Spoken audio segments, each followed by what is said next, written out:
嘿，又嚟到佩珊 Studio 啦！今次我哋講乜水呢？我哋講下戲啦。咁呢，最近有套戲《送院途中》啊，就係古天樂、游學修同埋阮麗琳呢，即係拍嘅一套電影啦。咁啱啱呢就睇完啦，你有咩感受啊？大約嗰套內容講咩先？我哋講下。咁其實最主要就係講救護員嘅故事啦。係啦，我就係感覺自己就係去睇緊真實救護員會做啲乜嘅感覺咯，即係套戲。係啊，咁有啲唔同支線嘅故事啊。咁古天樂就主要係講佢同佢女啊，同埋啲手足之間啊、親情啊、友情啊，甚至事業上一啲官階嘅級別都會反射到俾我哋觀眾睇。咁首先我都好欣賞古天樂真係好用心咁樣去製作香港電影。不過呢套劇，我覺得喺編劇方面呢，有待進步。真係麻麻地。係。即係我會覺得睇到呢 cut 到後面呢，好似有啲嘢漏咗拍咁樣咯。完全嘥咗每一個演員嘅演技。即係所有演員呢，我覺得都係 OK 嘅，成個即係成個發揮都好自然嘅。第一次真係喺大熒幕咁樣睇游學修做戲啦，今次係。咁我覺得佢個角色係一個比較嚴肅少少，同埋好目標導向嘅一個年輕人啦，係咪？係啊。佢就係為咗升職，佢睇住個目標就係我要為咗升職，咁就好快可以升到兩柴咁樣。咁跟住，但係其實佢都有喺戲裡面講過。其實我唔知自己真係想要啲咩，我淨係知道自己唔想要啲咩。咁喺呢個過程，同古天樂去咗呢個新 team 度，同古天樂一齊去做嘢嘅時候，我覺得佢係 find out， 即係最尾係 find out 到佢自己想要啲咩。佢同古天樂講咗一句：我用6年換你嘅一日，感覺上就係代表咗發現咗其實我都係真心想幫人，做前線去幫人嘅。未必係即係升上某個官級咁樣，跟住做其他嘅嘢。我覺得最可惜係林保怡戲份極少啦，完全可能故事嘅情節完全表現唔到林保怡嘅精湛演技。我都覺得林保怡嘅戲份係好少嘅，就係講兩句，好似你揾第二個角色或者揾第二個人講嗰啲説話，其實都 OK 啦。係啊，主要真係。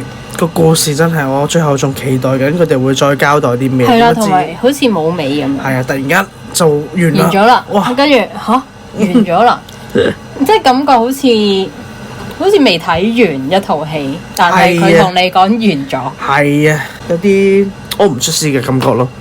有啲屙唔出屎。但係我都希望，如果古天樂有機會睇到呢條片，希望下次編劇。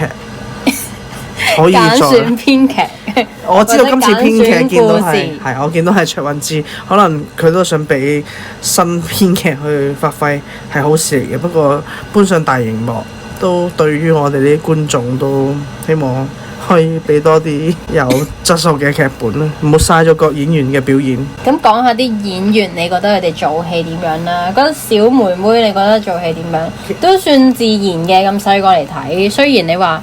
同外國嗰啲細路演員嚟比冇得比嘅，我覺得真係好勁嘅。我覺得外國嗰啲演員呢個小女孩都幾令我刮目相看嘅，即係佢都幾老實，同埋佢啲神情都幾係啊，都啲神情都演得幾好嘅。我諗翻起嗰陣時，郭富城嗰套電影《殺人犯》嗰個細路仔啊嘛，我又諗起你老婆啦。嗰個細路仔好得意嘅，不過而家就應該長大咗啦。咁你覺得古天樂、游學修呢？佢哋做成點？其實呢，我睇呢套戲呢，我係想睇下游學修做戲做成點嘅，因為佢即係叫做今時今日，終於真係實現到佢嘅夢想啦。佢開試當真嗰陣時，其實都係為咗鋪呢條演員夢噶嘛，因為佢未有一個平台俾佢做，咁佢自己創立一個平台。去做戲，咁去到今時今日啦，真係可以做主角啦。前一套戲叫咩名啊？看我怎樣說？看我怎樣說？我其實都未睇。我都未睇，因為我都即係佢上映嗰陣時，我唔知有呢套戲添。係。直到金像獎。係啦，直到金像獎先知道。咁跟住呢套戲叫做大熒幕度第一次睇游學修做戲。我都係嘅，由佢好多年前，因為同楊千嬅嗰套咩那一年我們會一起飛，唔記得咗啦。哪一年我們會飛啊？唔記得咗啦，總之就係攞咗新晉演員啊嘛。Collar 好似而家有套唔係 Collar， 有套 ViuTV 而家好似有套哪一年我們會紅喎。唔知。係啊，Day 同埋 Marv 都有份做。咁我真係好期待去睇下一次睇《看我們怎麼樣說》，仲有鐘雪瑩嘅演技都係一個新星咯，香港影壇新星咯。係咯，鐘雪瑩攞咗金馬係咪啊？係啊，都係看我怎麼樣說，佢哋係扮一個。係啦，我都想睇下，哇咁後生嘅一個演員，即係之前我唔係好覺呢個人嘅。係。但係佢嗰一排一多咗，可能佢嘅報導之後。佢攞埋金馬，我都想睇下佢做戲，其實做成點樣？不過聽講有幾自然，係啊，去到一嚟就可以拎到獎。天生演技。講翻呢套戲啦，我哋，你覺得遊學修做成點？OK 嘅，因為可能，但係唔知係咪睇試當真睇得多，都係仲會有一陣試當真味，自己對佢嘅一種偏見啦。但係佢比起之前做戲其實慢慢都有可能年齡階層啦，已經去到一個成熟嘅演技，同埋都經歷咗唔少嘢，同埋呢個角色我覺得同佢本身嘅性格都係好吻合嘅。其實我比較少睇試當真遊學修演戲，我通常睇阿豪啊、阿賢啊，就比較少見到遊學修嘅，即係我睇親啦。咁今次佢嘅演技，我覺得係我唔知啦，可能你話齋，其實佢都係做比較佢自己嘅一種性格。咁所以我覺得 so far 都係自然嘅，而我會覺得呢個角色呢個後生仔係一個好倔強嘅一個人咯，同埋比較硬直，叫做直率。但係有個位又好奇怪嘅喎，佢又石 Sir 啊，係咪石 Sir？阿朱柏康做嘅石 Sir，同埋阿石 Sir 咧就即係叫佢要睇下諗下上級點樣諗，要點樣討好或者點樣即係識得同啲即係去氹婆婆啊嗰啲嘢啦，咁又同佢嗰個性格我又覺得好似有啲違和咁咯，即係一個好直好嚴肅嘅一個人嘅感覺，咁但係佢又好識氹人。呢個亦都我見喺戲裏面，其實佢都有一個矛盾嘅心情，尤其是到最後阿石 Sir 翻咗嚟，佢面對住同古天樂之間嗰種好真摯嘅手足情感，但係石 Sir 嗰邊又希望佢可以快上位搏表現。我覺得佢就係跟咗古天樂之後，古天樂喺呢套戲唔叫古天樂，叫咩啊？記咗。古天樂喺呢套戲叫馬 Sir。馬 Sir。係啦，咁但係我覺得就係遊學修都唔係叫遊學修。遊學修裏面叫王慧。係啦。跟住同 level 嘅。咁呢套戲遊學修叫王維啦，咁跟咗古天樂馬 Sir 之後呢，我覺得佢終於揾到佢自己，即係真係想要嗰樣嘢咯。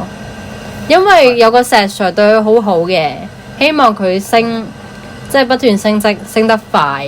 佢亦都係即係叫做好傑出嘅一個代表啦。喺呢條即係喺呢個救護員裏面，因為佢係後生得嚟升得最快嗰一個。咁而石 Sir 朱柏康飾演嗰位，咁就好欣賞佢，亦都希望佢可以升得再快啲，同下啲上頭打下交道啊咁樣嗰啲。咁但係佢同馬 Sir 合作咗之後呢，去到後期呢，佢已經開始唔係淨係諗住要升職啦。一開始入呢條 team 呢，佢都係諗住點樣升職、點樣上位咁樣嘅。咁之後呢，我就覺得佢叫做揾到佢真正自己想要做啲咩，就係其實佢原來個內心就係想救人咯，唔係淨係想叫做升職。係㗎。所以先會有嗰句我用6年換你1日嘅一個對白。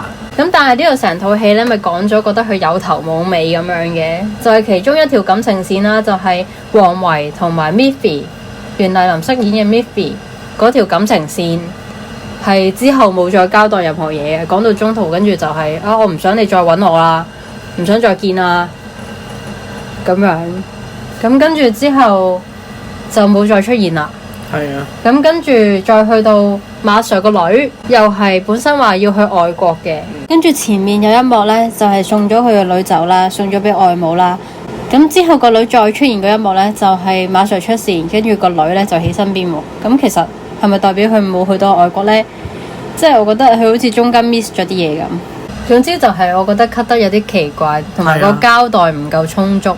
係，咁就好似成個飛咗，我唔知好似睇少咗啲乜嘢咁樣。冇錯，呢個就係最大。嗱，我明明冇去廁所嘅喎。係冇錯，到最後都期待住彩蛋出現。到最後我都諗緊，佢哋係會唔會有啲咩完咗個 ending 呢？通常你都會好明顯咁樣有一個結局咁樣噶嘛。係。咁但係呢套戲又好似冇一個好完整嘅結局。係啊。跟住又希望佢有彩蛋，但係佢都冇彩蛋。係啊。整體嚟講都。